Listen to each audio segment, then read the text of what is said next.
A continuación, y para cerrar las intervenciones de la mañana, tendremos el placer de escuchar en remoto a la doctora Milán Morales, profesora de la Universidad de Oriente,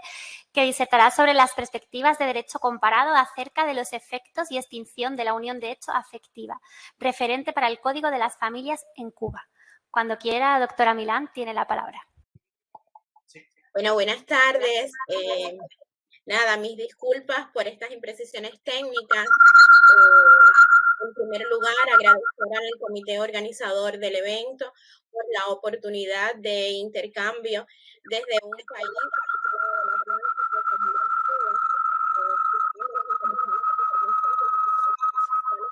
mañana y bueno, las comunicaciones que me antecedieron un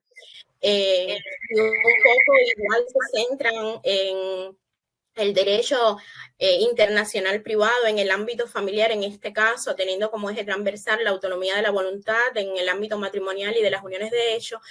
quisimos intervenir y traer nuestras experiencias desde Cuba, especialmente por la novedad y la reciente entrada en vigor del actual Código de las Familias, que tiene 2 años de vigencia, la ley número 156, donde ha sido denominado también el Código de los Afectos y particularmente regula con una especial trascendencia la unión de hecho afectiva. Nuestra comunicación se limitará básicamente a comentar los efectos personales y patrimoniales de la unión de hecho afectiva, también los relacionados con su extinción y cómo estas cuestiones han servido de referente al Código de las Familias a partir de las regulaciones en ordenamientos jurídicos foráneos, particularmente el ordenamiento jurídico español y el argentino. Con relación a la unión de hecho afectiva, su regulación en Cuba tiene cobijo a partir del título 7, o sea, con el centraje de determinada exigencia de requisitos, como es el caso de la singularidad, la estabilidad y la notoriedad, a partir de la aptitud legal que tengan 2 personas que deseen realizar un proyecto de vida en común. La temporalidad también es uno de los requisitos esenciales, pues se prevé que para que esta unión de hecho afectiva sea constituida y a la vez inscrita en el registro de la unión de las uniones de hecho, pues debe tener al menos un tiempo de 2 años en existencia. En este sentido, cuando se habla de los efectos personales y patrimoniales de la unión de hecho afectiva, es notable que en el marco de los efectos personales no es prolija la literatura que se dedica a enfatizar y a tratar en detalles lo relacionado con los efectos personales. Como bien es sabido, los efectos personales, y como su nombre lo indica, ataña a la esfera personal de los miembros de la unión de hecho, y en este sentido, en este propio engarce, el Código de las Familias en Cuba lo regula en su artículo 321, apartado 1 y 2, y en este, al establecer en primer orden que los miembros de la unión de hecho afectiva se deben mutuamente asistencia, solidaridad, lealtad, consideración y respeto hasta tanto dure el proyecto de vida en común. Este deber de asistencia o de como lo contemplan o de deber como lo contemplan algunos ordenamientos jurídicos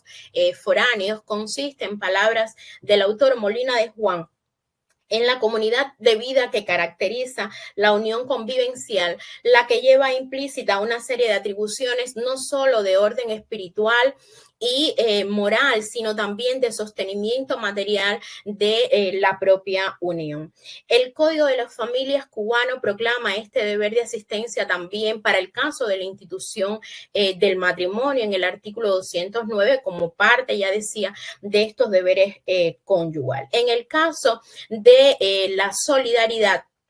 básicamente, autores como Florencia Bassano apuntan que constituyen en la actualidad el fundamento de figuras receptadas en atención a la vulnerabilidad de alguno de los miembros de la familia donde tiene lugar ese proyecto de vida en común de los miembros de la unión de ello. Y consiste básicamente en no concentrar los roles de cuidado y atención en uno solo de los miembros de la unión de ellos, sino que compartan de manera solidaria, equilibrada, proporcional, todo lo atinente a ese cuidado y atención del miembro de la familia que lo necesite. Estos son los dos efectos personales que saltan a grosso modo en materia de unión de hecho afectiva en la norma sustantiva familiar cubana.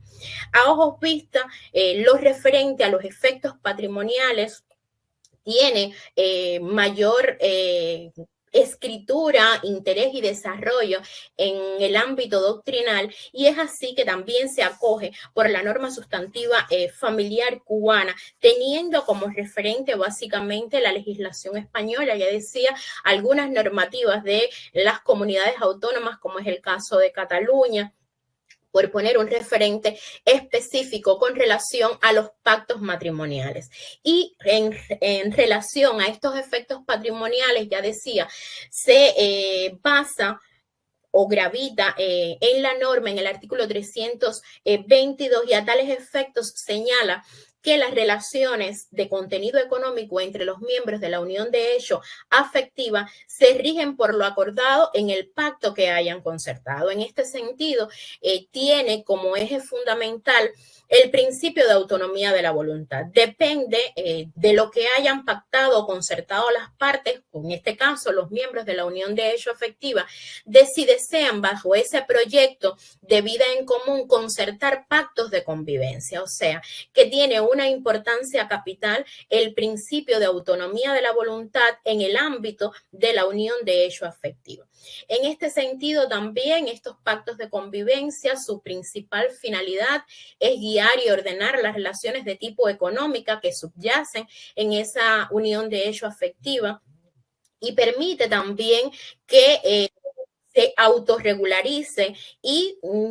a manera también de frenar posibles conflictos que puedan suscitarse de la propia unión.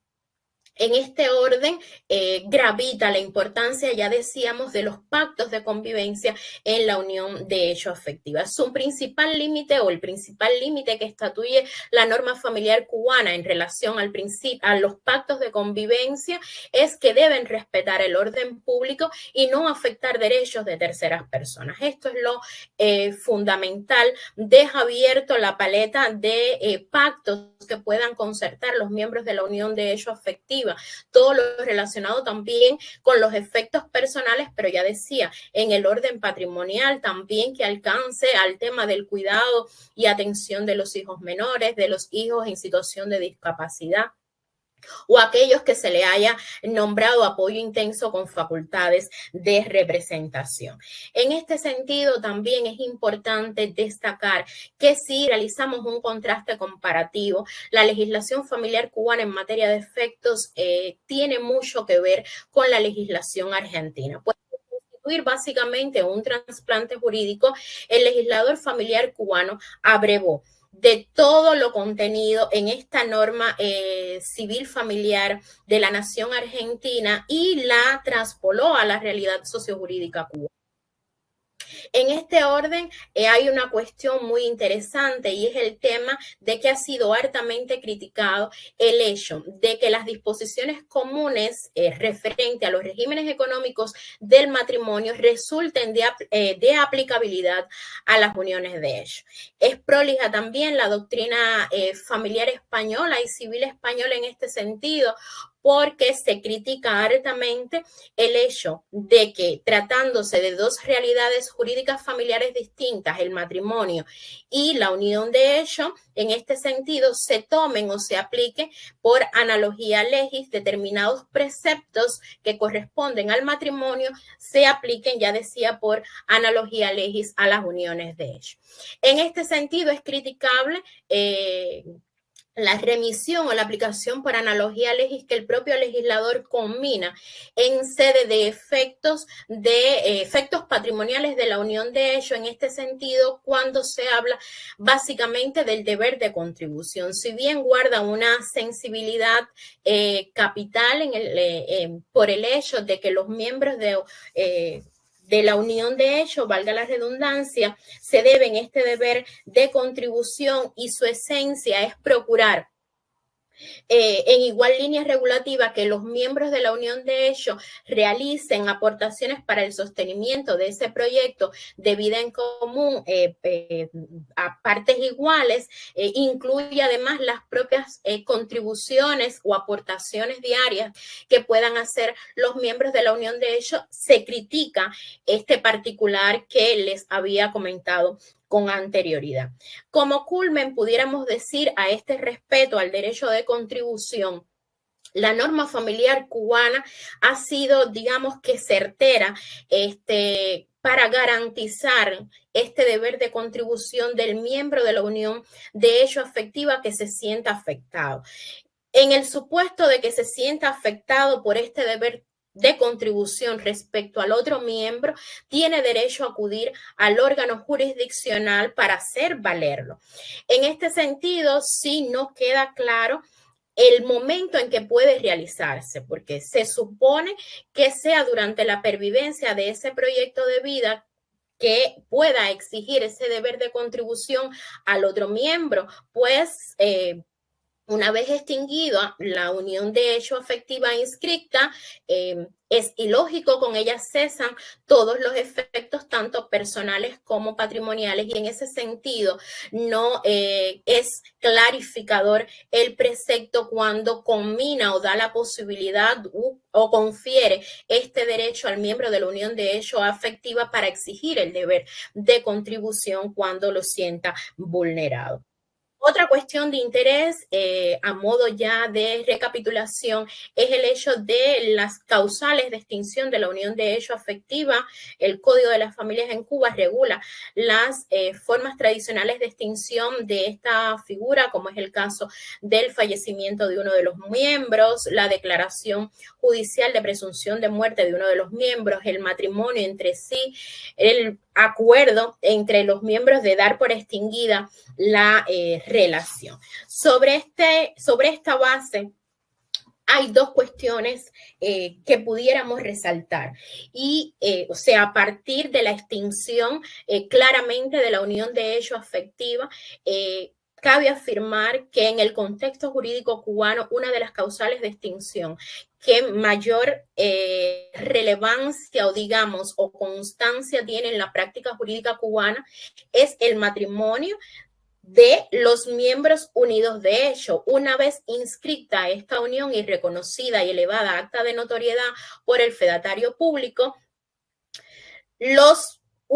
miembros de la unión de hecho deciden contraer matrimonio entre sí, o sea, se erige como una de las causas fundamentales de extinción de la unión de hecho afectiva.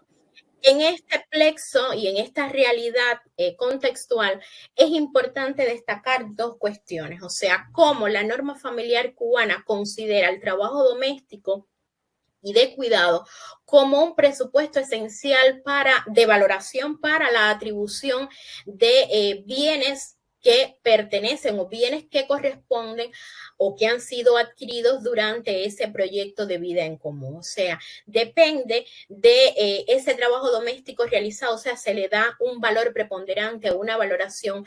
preponderante a aquel miembro de la unión de hecho que se haya dedicado básicamente al trabajo doméstico y de cuidado, para que el órgano jurisdiccional lo tenga en cuenta como un presupuesto de valoración básicamente para la adjudicación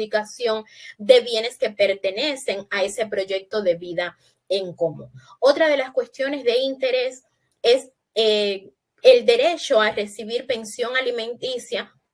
y la compensación económica. En el caso de la pensión alimenticia, el presupuesto básico es que uno de los miembros de la unión de hecho afectiva se encuentre en situación de vulnerabilidad y pueda decretarse una pensión ya sea de tipo provisional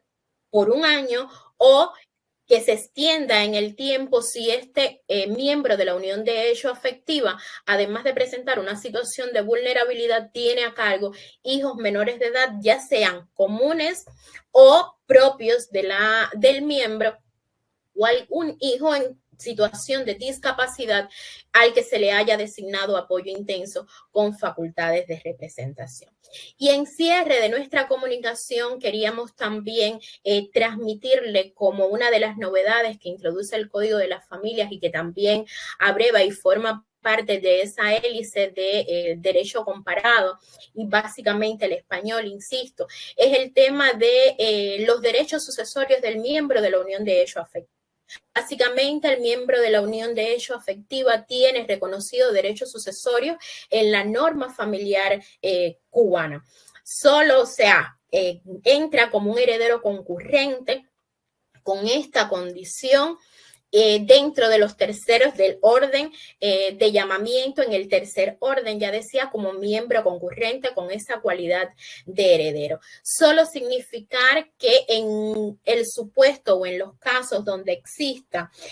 un miembro sobreviviente de pareja de hecho afectiva de buena fe, de unión putativa, en este caso, cuando el fallecido fuese casado, lo deja expuesto el apartado 3 del artículo 518, no va a tener derecho a la herencia, o sea, no va a ser considerado como heredero de ese miembro fallecido que estaba casado y tenía una unión de hecho putativa con el miembro sobreviviente. En este supuesto, básicamente, que es el apartado 4 del artículo 318, coloca el principio de buena o mala fe en este rango como resorte valorativo para la aplicación para la adjudicación de los bienes. En suma, si el miembro de la unión de hecho afectiva fallecido es quien ha actuado de mala fe y el otro miembro ha obrado de buena fe, este último tendrá derecho a la adjudicación íntegra de todos los bienes que adquirieron en ese proyecto de vida en común, a pesar de la unión putativa que sostenía con este. A grandes rasgos son los elementos fundamentales que caracterizan la institución de la unión de hecho afectiva en nuestro país. Es de muy corta vigencia, ya lo decíamos, con solo 2 años de vida, la promulgación del Código de las Familias, y queda entonces también servirnos de la jurisprudencia y de el entorno internacional y de la marcha también en la interpretación y aplicación de esta institución, donde gravita básicamente el principio de autonomía de la voluntad para que pueda desplegar sus efectos tanto personales como patrimoniales. Hasta aquí nuestra comunicación y reitero las gracias por la invitación y la posibilidad de intercambio.